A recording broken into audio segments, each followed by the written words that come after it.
Blanche à Mathieu Bock-Côté, comme toutes les semaines du lundi au jeudi. Bonjour Mathieu. Bonjour. Alors ce matin, vous voulez revenir sur la résistance ukrainienne qui emporte l'enthousiasme de plusieurs observateurs à l'Ouest depuis jeudi dernier. Oui Dimitri, mais pour cela, vous me permettrez d'abord un petit détour historique par la Finlande, car le passé éclaire toujours le présent.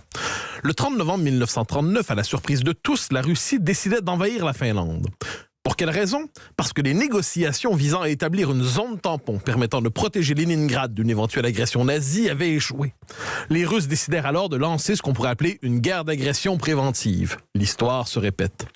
Ils s'attendaient à une victoire rapide, mais ils butèrent à la surprise de tous sur la résistance opiniâtre des Finlandais, résolus à défendre leur terre, leur patrie, leur pays. Cette résistance a suscité une immense admiration internationale. On a même forgé un concept pour la nommer, le concept de Sisu, témoignant de cette résistance absolue dans l'épreuve. Et en son cœur émergea une figure, bientôt devenue mythique, et qui s'était inscrite dans l'histoire et l'imaginaire du pays, celle de Simo Häyhä, surnommé la Mort Blanche, un sniper redoutable qui parvint à battre plus de 500 soviétiques. Plus de 500. La résistance finlandaise avait en cet homme son symbole. Pourquoi ce détour? Car toute résistance, surtout celle d'une petite nation agressée par une plus puissante, construit en temps réel sa propre mythologie. C'est ce qu'on voit se construire en ce moment, non seulement la résistance ukrainienne, mais le mythe de la résistance ukrainienne. Zelensky, homme de théâtre, a compris de quelle manière mener une guerre de communication, de quelle manière scénariser cette résistance, de quelle manière se churchilliser. Il s'est même lancé des phrases d'anthologie. Ainsi, aux Américains qui voulaient l'exfiltrer, il a répondu comme dans un film de guerre américain des années 1980, « J'ai besoin de munitions, pas d'un taxi ». Et on voit désormais, à travers 1000 images rendues possibles par les moyens de communication de notre temps, un peuple mobilisé, chacun prenant son fusil d'assaut pour résister à l'envahisseur, qui découvre, tout étonné, qu'on ne l'accueille pas comme un libérateur.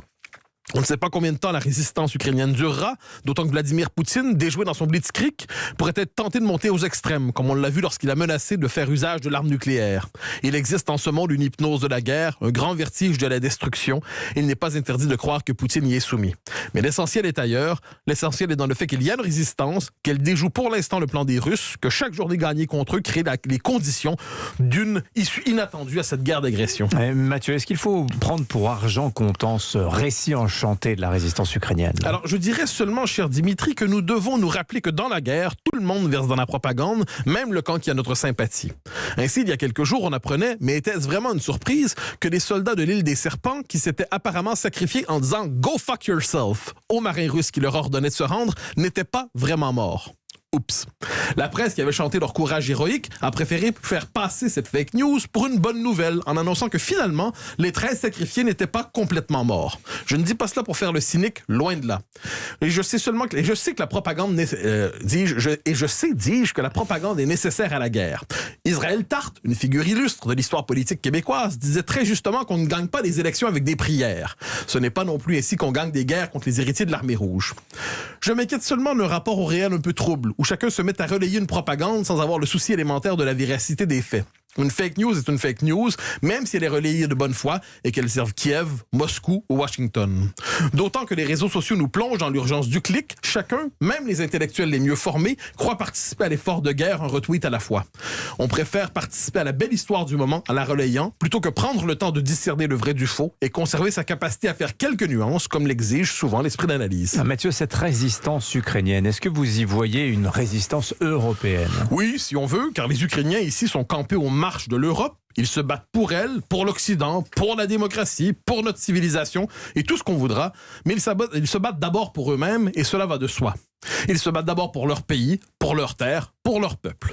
S'ils étaient français, on ne leur pardonnerait pas de telles motivations. Mais heureusement, le patriotisme et même le nationalisme sont autorisés lorsqu'il s'agit de peuples étrangers. Il est permis aujourd'hui d'aimer le drapeau pour peu que ça ne soit pas le sien.